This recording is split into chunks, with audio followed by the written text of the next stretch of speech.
আমাদের প্রস্তাবটা হচ্ছে যে আগামী যে পার্লামেন্ট, সেই পার্লামেন্টটা হতে হবে হচ্ছে সংবিধান সংস্কার পরিষদের নির্বাচন।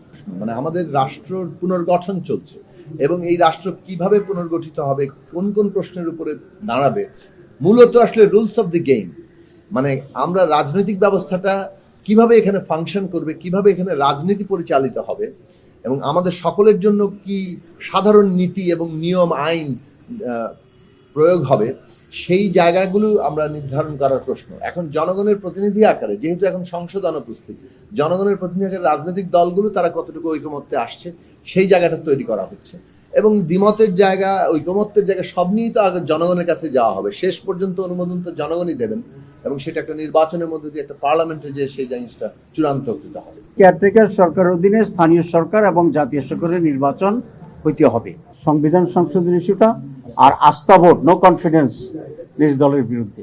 তো আজকে এখন এখানে প্রায় সকল দলগুলো এই বিষয়ে ঐকমত্য পোষণ করেছে। আমরা একটার সাথে তো একমত আছি, আমাদের প্রপোজাল ছিল। আমি অন্যান্য দলগুলোকেও এই জন্য অভিনন্দন জানাই। এইটা আমরা বলেছি আমাদের জায়গা থেকে। আরো কথা এসেছে যে আসলে এমন সব যার মধ্য দিয়ে বাংলাদেশ রাষ্ট্রে ইতিপূর্বে অনেকগুলো সংবিধান সংশোধনীর ক্ষেত্রে দলের হচ্ছে যে সরকারের স্থিতিশীলতা এবং সংসদ সদস্যদের স্বাধীনতা, এই দুটো জিনিসই গুরুত্বপূর্ণ। এই কারণে অর্থ বিল ও যে কোনো সংসদ সদস্য দলের বিরুদ্ধে ভোট দিতে পারবেন।